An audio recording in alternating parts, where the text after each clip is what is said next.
मध्य प्रदेश विधानसभा के बजट सत्र के 9वें दिन सदन में टकराव चरम पर रहा। एक ओर सिंगरौली कोल माइंस के मुद्दे पर विपक्ष ने जमकर हंगामा किया और सदन से वॉकआउट किया, तो दूसरी ओर स्वास्थ्य विभाग की अनुदान मांगों पर सरकार और विपक्ष के बीच तीखी बहस हुई। कांग्रेस विधायकों ने प्रदेश की स्वास्थ्य व्यवस्था पर गंभीर सवाल उठाते हुए मुफ्त इलाज की व्यवस्था मजबूत करने की मांग की। सौंसर से विधायक विजय रेवनाथ चौरे ने कहा कि प्रदेश की स्वास्थ्य व्यवस्था खुद बीमार है। पोहरी से कांग्रेस विधायक कैलाश कुशवाहा ने शिवपुरी जिले में हृदय रोग विशेषज्ञ की कमी का मुद्दा उठाया। उन्होंने कहा कि अस्पताल भवन हैं, लेकिन डॉक्टर और नर्सिंग स्टाफ की भारी कमी है। एम्बुलेंस समय पर नहीं पहुंचती। मरीजों की जांचें और दवाओं की गुणवत्ता पर भी उन्होंने सवाल उठाए। वहीं कांग्रेस विधायक भंवर सिंह शेखावत ने कहा कि MBBS करने वाले डॉक्टर प्रदेश छोड़कर जा रहे हैं। उन्हें रोकने के प्रयास नहीं हो रहे हैं। उन्होंने महंगी मशीनों के उपयोग न होने और आउटसोर्सिंग व्यवस्था में गड़बड़ी का आरोप लगाया। वहीं सरकार ने दावा किया कि मध्य प्रदेश में स्वास्थ्य सेवाएं दुरुस्त हैं। कांग्रेस के आरोप बेबुनियाद हैं। विधानसभा में स्वास्थ्य सेवाओं को लेकर चर्चा, मुफ्त इलाज की मांग तेज, 5 लाख के इलाज दावे पर विपक्ष के सवाल, सरकारी अस्पतालों की हालत पर बहस, सरकार का दावा स्वास्थ्य सेवाएं बेहतर, मरीजों को एयर एम्बुलेंस की सुविधा, प्रदेश के हर जिले में मेडिकल कॉलेज। स्वास्थ्य सेवाओं पर आरोप लगाने में कांग्रेस को 2 बार सोचना पड़ेगा। जब कांग्रेस सरकारें थी तो कोई स्वास्थ्य सेवा मध्य प्रदेश में नहीं थी। आज हर गांव में वो स्वास्थ्य केंद्र हैं, बड़ी जगह स्वास्थ्य केंद्र हैं। आज गरीब व्यक्ति भी एयर एम्बुलेंस से दवा कराने के लिए सरकार व्यवस्था करती है। 5 लाख तक की आयुष्मान कार्ड के द्वारा लोगों के लिए दवा फ्री है। हर जगह इंस्ट्रूमेंट है। मेडिकल कॉलेज आप देखिए तो कांग्रेस के जमाने में 1-2 मेडिकल कॉलेज थे, आज कितने मेडिकल कॉलेज हो गए। स्वास्थ्य व्यवस्था बहुत अच्छी है। चिकित्सा क्षेत्र में अभी भारतीय जनता पार्टी की सरकार, मोहन यादव जी की सरकार बहुत अच्छा काम कर रही है। कांग्रेस को अपने चश्मे का नंबर बढ़ाना पड़ेगा। उधर सरकार के दावों पर विपक्षी दल सवाल उठा रहे हैं। नेता प्रतिपक्ष उमंग सिंघार ने कहा कि प्रदेश में सरकारी अस्पतालों की स्थिति चिंताजनक है। कई जिलों में विशेषज्ञ डॉक्टरों की भारी कमी है। मरीजों को रेफर किया जा रहा है और गरीबों को समय पर इलाज नहीं मिल पा रहा। कांग्रेस का कहना है कि सरकार बजट में बड़े दावे करती है, लेकिन जमीनी स्तर पर न तो पर्याप्त स्टाफ है और न ही दवाओं व मशीनों की उपलब्धता सुनिश्चित है। आयुष्मान जैसी योजनाओं का लाभ भी पूरी पारदर्शिता से नहीं मिल रहा। विपक्ष ने मांग की है कि स्वास्थ्य बजट में ठोस प्रावधान किए जाएं, डॉक्टरों की भर्ती हो, दवाओं की गुणवत्ता की जांच हो और आम आदमी को मुफ्त व सुलभ इलाज की गारंटी दी जाए। जब डॉक्टर नहीं है तो बिल्डिंग का क्या करोगे? तो स्टाफ की पहले व्यवस्था करना चाहिए, फिर बिल्डिंग बना तो ज्यादा अच्छा है। इसके साथ ही मशीनरी की जरूरत पड़ती है। जांच कुछ होती नहीं है, बड़ी बड़ी जिला अस्पतालों में कोई जांच नहीं होती है। आयुष्मान कहीं चलता ही नहीं और कहीं भ्रष्टाचारी में जा रहा है। करोड़ों रुपए है स्वच्छ अनुदान में भी, आपका ये आयुष्मान में भी और दूसरी योजना में भी, तो कहीं भी नहीं जा रहा है। इस तरह का बहुत सारी चीजों भ्रष्टाचार हो रहा और अस्पतालों की बिल्डिंग के अलावा कुछ नहीं है। मैं तो ये कहूँगा बिल्डिंगों में पहले डॉक्टर्स लाए, नर्सेस लाए, दूसरे स्टाफ लेकर आए। बहरहाल विधानसभा के बजट सत्र में स्वास्थ्य सबसे संवेदनशील मुद्दा बन गया है। सरकार जहां स्वास्थ्य सुविधाओं में विकास की रफ्तार गिना रही है, तो वहीं विपक्ष व्यवस्था की दरारें दिखा रहा है। ऐसे में अब देखना ये होगा कि ये टकराव राजनीतिक मंच पर थमता है या फिर अस्पतालों की जमीनी हकीकत बदलने तक जारी रहता है। Bureau report, IND 24।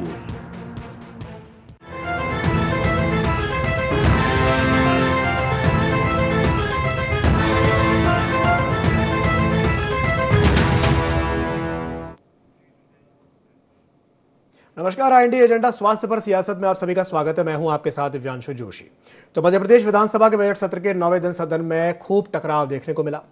एक ओर सिंगरौली कोल माइंस के मुद्दे पर विपक्ष ने जमकर हंगामा किया और सदन से वॉकआउट किया, तो दूसरी ओर स्वास्थ्य विभाग की अनुदान मांगों को लेकर के सरकार और विपक्ष के बीच तीखी बहस हुई।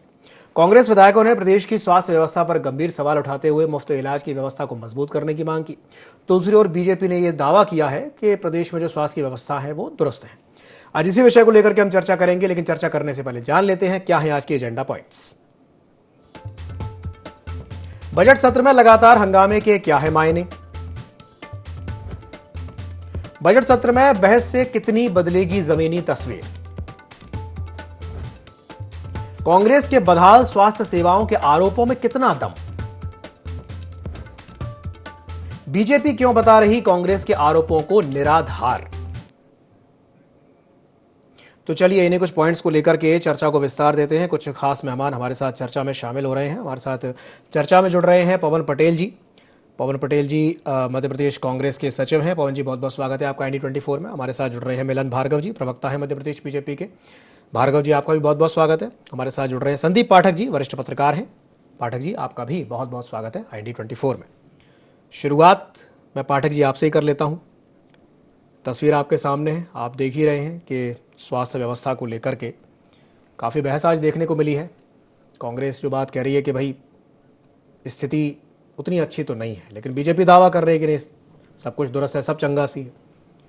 मैं आपसे जानना चाहूँगा आपका इस पर क्या टेक है, क्या कहेंगे? सबसे संतोष की बात यह है कि अच्छे मुद्दे पे बहस हो रही है जी। प्रदेश की स्वास्थ्य का मामला है, जनता से जुड़ा हुआ मामला है। यदि सदन इन मुद्दों को उठा रही है तो ये लोकतंत्र के लिए बहुत अच्छा मैसेज है, अच्छी परंपरा मानी जाएगी। और बहरहाल सत्ता पक्ष और विपक्ष की बात करें तो ये स्वाभाविक सी बात है कि जो प्रशासन में होता है उसके साथ दोहरी जिम्मेदारियां हैं, उसकी अपनी सीमाएं हैं। उसको डॉक्टरों के हितों का भी ध्यान रखना है और जनता के हितों का भी। तो उसके कार्यप्रणाली में वो उसका एक अपना तरीका है। और सशक्त विपक्ष के नाते अगर कांग्रेस ये बात उठा रही है कि जो पॉइंट आउट कर रही है बातों को कि कहाँ पे क्या स्थितियां हैं और उसको उजागर कर रही है, तो मुझे लगता है कि इसको बहुत पॉजिटिव लेके और उस पर काम किया जा सकता है। और ये कोई उस तरीके का विवाद नहीं है ये जिसको मतलब किसी तरीके से बहुत नेगेटिव देखा जाए। क्योंकि जहाँ तक बात है उठाने की, कहीं मान लीजिए मशीनों की समस्या है, कहीं स्पेशलिस्ट डॉक्टरों की समस्या है, कहीं पे इलाज की है, कहीं सर्जन नहीं है, इस तरह की कहीं इंजेक्शंस नहीं है, दवाएं नहीं है, बहुत सारी बातें हैं। मतलब आज स्थिति में ये है कि अगर अपन देखें कि NHM में डॉक्टरों की भर्ती के लिए तो वो तैयार बैठे हैं, डॉक्टर नहीं मिल रहे हैं। मध्य प्रदेश के पढ़ने वाले डॉक्टर हायर एजुकेशन के लिए बाहर जा रहे हैं। उस स्थितियों को देखते हुए डॉक्टरों की कमी है, वो सरकार को मेंटेन करना है। तो सरकार के साथ भी एक जवाबदारी की बात तो बनती है। तो बहरहाल एक अच्छा मुद्दा है और एक सकारात्मक बात है। मुझे ऐसा लगता है कि इस पे बहस होनी चाहिए और निर्णायक स्थिति कहीं ना कहीं आएगी और मैदान तक आनी चाहिए, बजाय राजनीतिक मुद्दा बन के न रह जाए कि जमीन के नीचे स्तर तक आए, ऐसा मैं मानता हूँ। चलिए ठीक है। मिलन जी, जो बात कांग्रेस कह रही है या जो तस्वीरें हम गाहे बगाहे देखते रहते हैं, जैसे अभी इंदौर के अंबाई हॉस्पिटल की एक तस्वीर वायरल हुई थी जिसमें कुछ चूहे फुदक रहे थे मरीजों के ही ऊपर आसपास। फिर एक और तस्वीर आई जिसमें बिल्लियां घूम रही थी। अब इस तरह की तस्वीरें खूब वायरल होती हैं क्योंकि ये वायरल मटेरियल है, भी मटेरियल है तो वायरल तो होगा। लेकिन गंभीर सवाल यहाँ पर यह है कि क्या आज़ादी के इतने साल बीतने के बाद भी हम अपने मरीजों को बेहतर इलाज उपलब्ध नहीं करवा पा रहे हैं? तो क्या ये हमारी कमी है? कहाँ कमी है, क्या लगता है आपको? मिलन जी। करूंगा क्योंकि लोकतांत्रिक तरीके से सदन पे जनहित के मुद्दों पर जब बहस होती है निश्चित रूप से उससे कुछ ना कुछ सारगर्भित और जनता के हित की बात निकलती है। और हम पूरी उम्मीद करते हैं कि विपक्ष जनता के मुद्दे उठाए और सरकार को आईना दिखाने का काम करे। लेकिन जब आईना और झूठा हो, तथ्य प्रमाणों से नाता ना हो, और जब हम कह रहे हैं कि हमने यदि कुछ किया है तो यदि नहीं किया तो जनता इसकी जवाबदेही हम पर देती है। और हम परीक्षा में बार बार शामिल होते हैं। 2003 से लेकर आज 2026 तक हम इस यात्रा में आए हैं, तो हमने मध्य प्रदेश में कुछ किया होगा, इसलिए जनता हमको स्वीकार कर रही। रही बात, देखिए बहुत सारी स्वास्थ्य सेवाओं में जो अमूलचूल परिवर्तन आया, कितने मेडिकल कॉलेज मध्य प्रदेश में 2003 से पहले हुआ करते थे, आज मध्य प्रदेश में पिछले 2 साल में ही हम 6 मेडिकल कॉलेज माननीय मुख्यमंत्री जी के नेतृत्व में मध्य प्रदेश की जनता को सौंपे हैं। तो यानी प्रत्येक जिले में यदि हम आने वाले 2 वर्षों बाद 50 के ऊपर मेडिकल कॉलेज मध्य प्रदेश को देंगे, 5,500 सीटें मध्य प्रदेश को दे चुके, जो डॉक्टरों को बना भी रही है और मध्य प्रदेश के हित में काम कर रही है। तो देखिए बहुत सारे जो काम है उनको स्वीकार करके यदि विपक्ष आगे बढ़ता है तो ये लगता है कि लोकतांत्रिक मूल्यों की रक्षा भी हो रही है और बात भी हो रही है। लेकिन जब नकारात्मक सिर्फ नकारात्मक कह के मध्य प्रदेश को बदनाम करना, जिनका ध्येय हो, जिनकी नीति हो, तो ये समझ में आता है कि नियत में कितनी खोट है।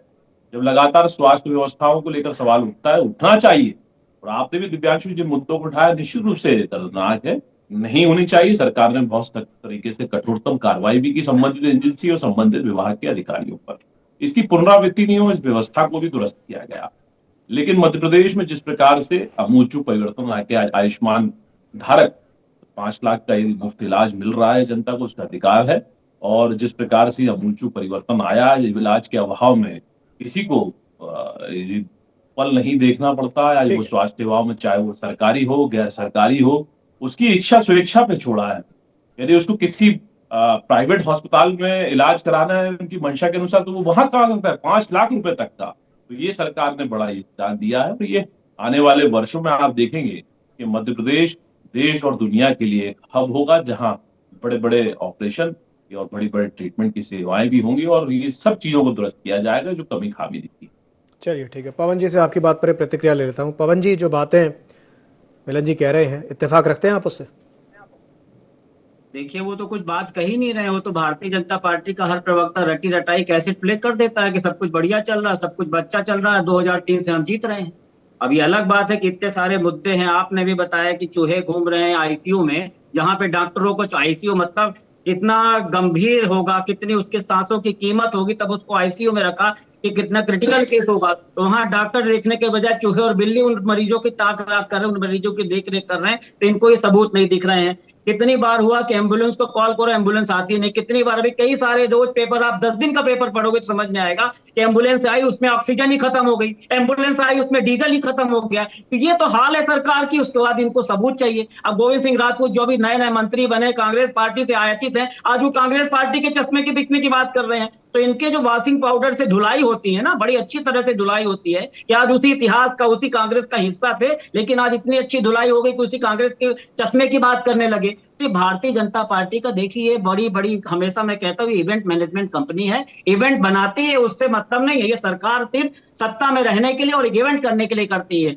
अभी कुछ दिन पहले आपने विज्ञापन देखा कि पीएम एम्बुलेंस योजना के, अब हम मरीजों को एम्बुलेंस से भेज पाएंगे। जो एम्बुलेंस है उसको तुम दुरुस्त करा नहीं पा रहे हो, एम्बुलेंस टाइम से पहुंच नहीं पा रही है। और क्या तमाशा मचा हुआ है, आप कभी भी देख लीजिए। कोरोना के समय देखिए, अब दमोह के हॉस्पिटल में देखिए कि डिस्टिल वाटर में पानी चढ़ा दिया गया, इंजेक्शन में पानी चढ़ा दिया गया। रेमडेसिविर जैसे इंजेक्शन जिस समय कोरोना के समय इनके केंद्रीय मंत्री के स्टाफ के लोग उसकी दलाली कर रहे थे, रेमडेसिविर इंजेक्शन की। तो भारतीय जनता पार्टी जो आपदा में अवसर खोजने का प्रयास करती है, पीएम केयर फंड में जितने वेंटिलेटर ले गए सब चाइना मॉडल, वो वेंटिलेटर काम ही नहीं कर रहे थे। तो इनको पता नहीं किस तरह का सबूत चाहिए, समझ से परे है। और जो आदमी बोल रहे हैं कि 2003 से सरकार बन रही, सरकार आपके इसलिए बन रही है क्योंकि आप वोट चोरी करके सरकार बनाते हो। आदमी सरकार बनाने का पैमाना ये रहता था कि देखो भैया, मोदी जी ने बोला था, नारा दिया था, बहुत हुई महंगाई की बार, अब की बार झूठों की सरकार, महंगाई कम हो गई, फिर इनकी सरकार बने, फिर हम कुछ बोले तो समझ में आता है, महंगाई आसमान छू रही है लेकिन फिर भी हम करेंगे। तो ये जो दोहरा चरित्र, डबल इंजन की सरकार बोलते बोलते इनका चरित्र ही दोहरा होगी। ये पहले कुछ बोलेंगे, बाद में कुछ बोलेंगे। हमारे देश को इतना बड़ा डायनेमिक प्रधानमंत्री मिला, इतना बड़ा ताकतवर प्रधानमंत्री मिला, उनकी बात सुनिए तो क्या बोलते हैं। पहले रुपया पतला होता था तो देश की साख गिरती थी, अब रुपया पतला हो रहा तो देश की साख गिर रही है। ये दोहरा चरित्र जीने वाले लोग हैं। ये चाहे आजादी के पहले से ले लीजिए, चाहे आजादी के बाद ले लीजिए।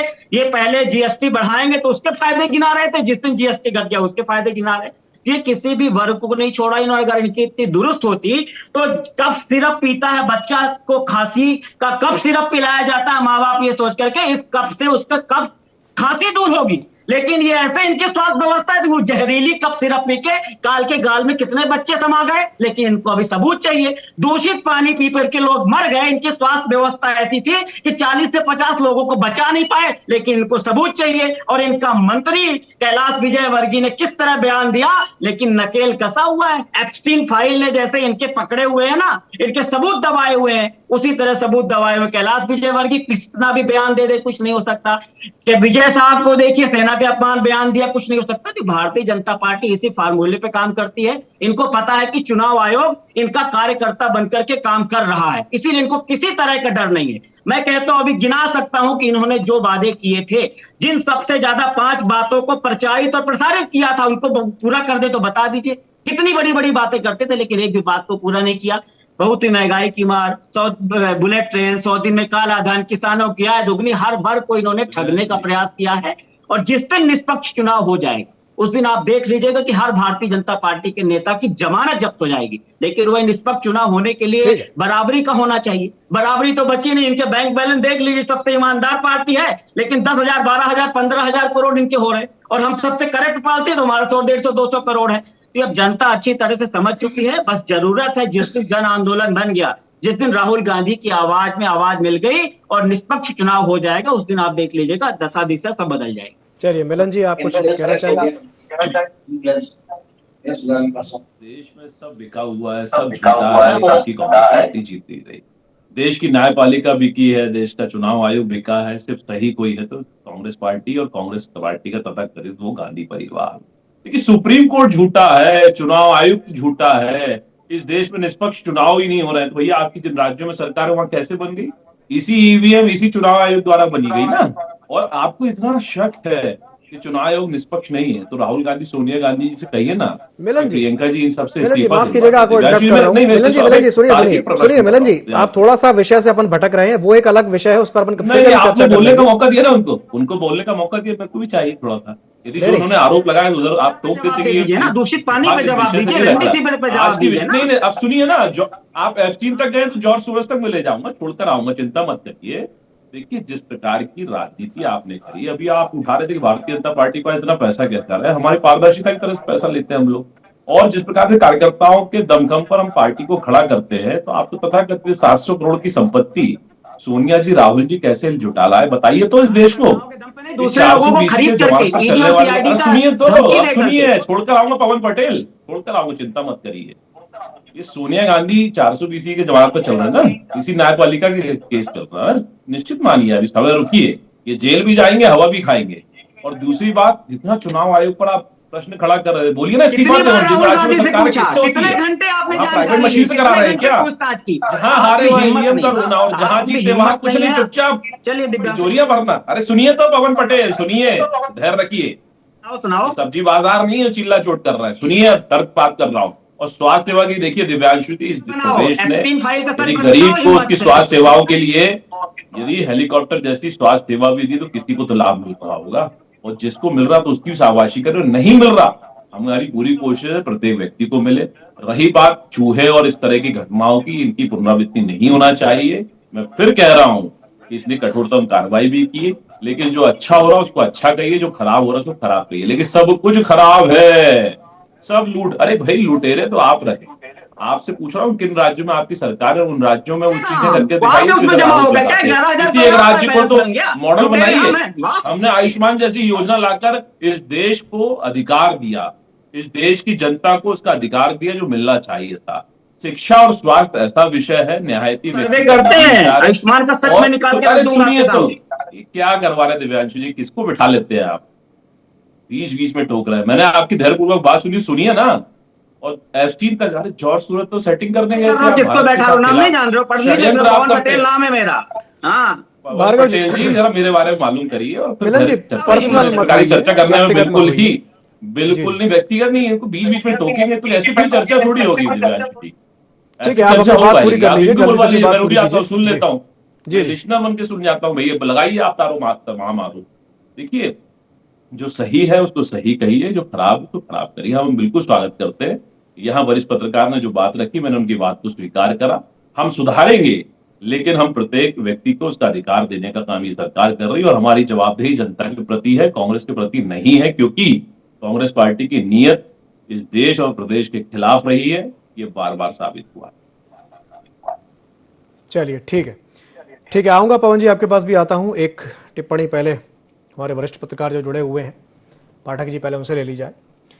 अभी भार्गव जी ने एक बात कही, संदीप जी, कि मध्य प्रदेश को हम इस तरह का बनाएंगे कि अग्रणी राज्य बनेगा कायम है इलाज के मामले में, कि लोग आएंगे दूर दूर से और मध्य प्रदेश में इलाज कराएंगे। मेडिकल टूरिज्म एक कॉन्सेप्ट होता है, मेडिकल टूरिज्म, जब विदेश से लोग आते हैं और टूरिज्म भी करते हैं और इलाज करने के लिए आते हैं। लेकिन जब मेडिकल टूरिज्म का नाम आता है तो सबसे पहले ख्याल आता है किसका? दिल्ली का, गुड़गांव का, बेंगलोर का, पुणे का। इन शहरों के नाम मैं इसलिए ले रहा हूं क्योंकि वहां पर अस्पताल ऐसे हैं जहां पर इलाज होता है। और ये बात बिल्कुल सही कही भार्गव जी आपने कि विदेशों में इलाज कई देशों में महंगा पड़ता है, इसलिए लोग यहाँ आकर के इलाज कराते हैं। भाई यहाँ अगर कोई व्यक्ति आ रहा है दूर से इलाज कराने तो वो इसीलिए आ रहा है क्योंकि यहाँ थोड़ा सस्ता पड़ रहा है उसको, इसीलिए कराने आ रहा है।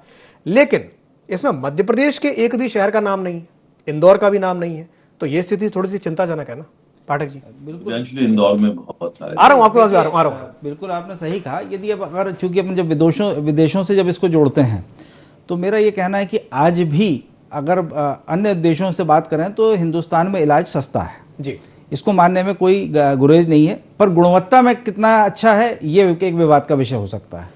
दूसरी बात ये है कि आप देखिए कि इलाज महंगा है बड़े शहरों में, और खास तौर पे ये हो गया कि दो भागों में बढ़ गया है, गरीब गरीबी की तरफ बढ़ गया, अमीर अमीरी की तरफ बढ़ गया, और सबकी रीढ़ की हड्डी है मध्यम वर्गीय और उच्च मध्यम वर्गीय। बिल्कुल। जब तक इसका सरकारी सिस्टम पे भरोसा नहीं जगेगा, जो सालों से चला आ रहा है, एक समाज 70-80 के दशक में तो था क्योंकि विकल्प ही नहीं थे डॉक्टरों के।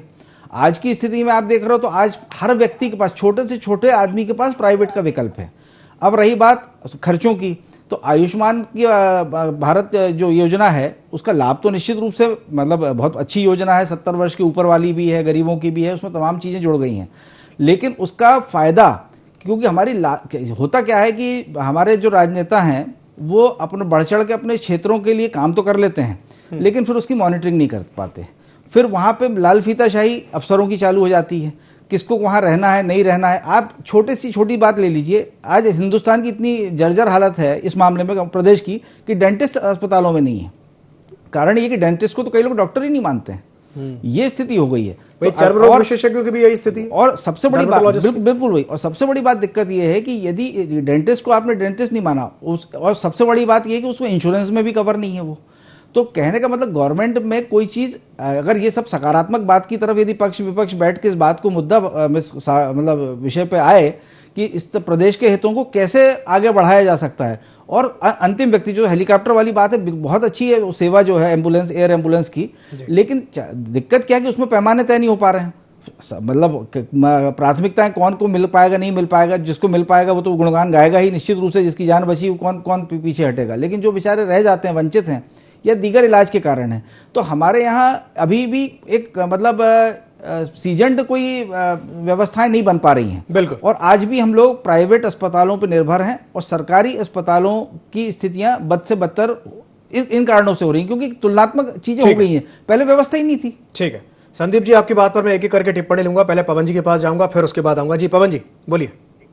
देखिए, मेरा निवेदन है कि जैसे भार्गव जी बोल रहे थे कि उस चीज की पुनरावृत्ति नहीं होनी चाहिए, तो अब इसको कहेंगे कि पहले चूहे आए थे तो अब चूहे नहीं आएंगे दोबारा, अगली बार बिल्ली आ गई, अब कहेंगे देखो पुनरावृत्ति नहीं, इनका पैमाना ये रहता है। अब ये जो बताने का प्रयास कर रहे हैं, हम कह रहे हैं कि जब पीएम एम्बुलेंस की आई स्कीम, पेपर में पढ़ा विज्ञापन, मुझे भी बड़ा अच्छा लगा, लेकिन हम क्या कह रहे हैं कि हमने बोल तो रहे विज्ञापन जब आपके आते उस चीज को पढ़ो तो बड़ा अच्छा लगता है, लेकिन वो जब ग्राउंड लेवल पे इंप्लीमेंट होगी तब ना, कि सिर्फ हम उस विज्ञापन को लेके जाएंगे तो हमें ऑक्सीजन मिल जाएगी, विज्ञापन को ले जाएंगे तो हमें इलाज मिल जाएगा, विज्ञापन को लेके जाएंगे तो जो कब सिरप से मर गया वो जिंदा हो जाएगा। गजब का तमाशा है। मतलब अगर हम भाजपा के खिलाफत करेंगे तो देश की खिलाफत के प्रूव कर देते हैं। और ये जो बोल रहे कांग्रेस पार्टी ने क्या किया, कांग्रेस पार्टी के इतिहास में मत जाओ, कांग्रेस पार्टी ने इस देश को आजाद कराया। आप लोग संघ की मुखबिरी करते थे, संविधान की प्रतियां जलाए, तिरंगे का अपमान किया, बाबा साहब भीमराव अम्बेडकर का अपमान किया। आप तो अंग्रेजों से पेंशन लेते थे, स्वतंत्रता संग्राम सेनानियों के खिलाफ विषय से मत भटकिए, वो एक अलग विषय है, क्या करते थे क्या नहीं करते थे। अभी स्वास्थ्य की बात हो रही है, स्वास्थ्य की बात करते हैं। हमने स्वास्थ्य की बात की,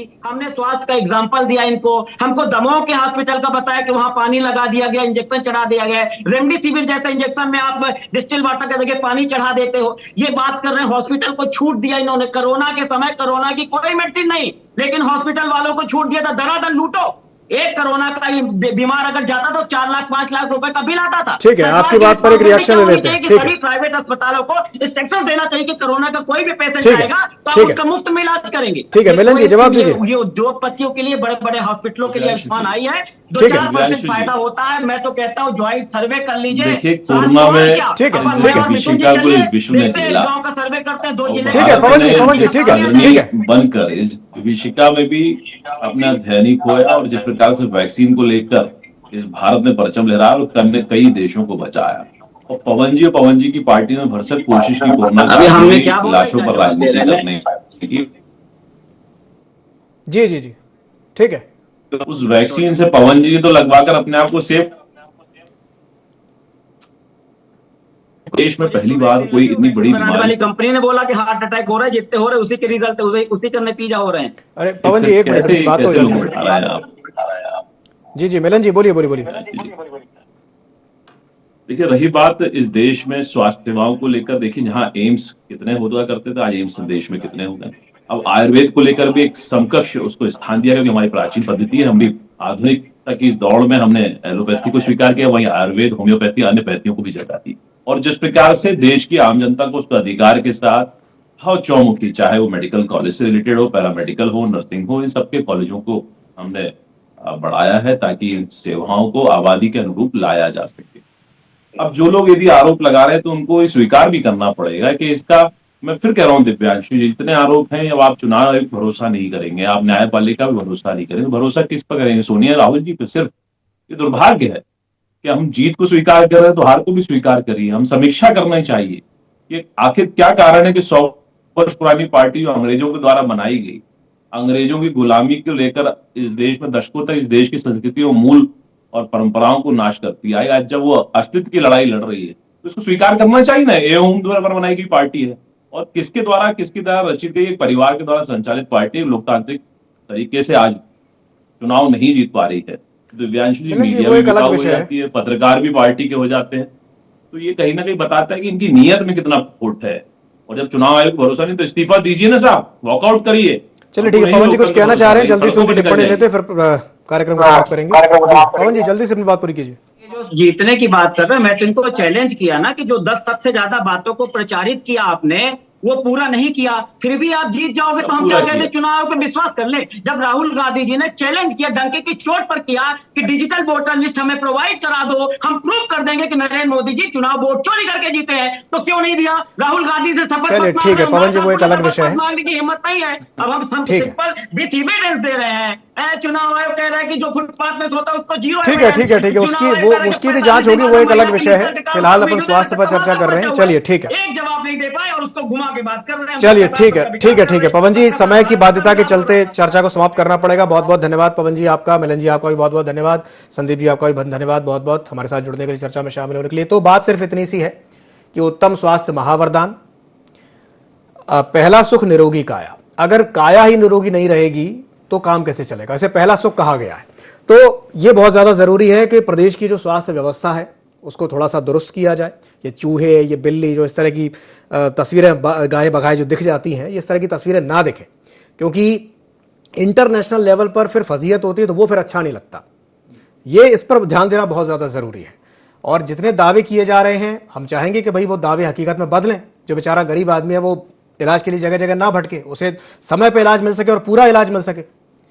चलिए, इसी आशा के साथ IND एजेंडा में फिलहाल के लिए इतना ही। मुझे दीजिए इजाजत और आप बने रहिए ID24 के साथ। नमस्कार।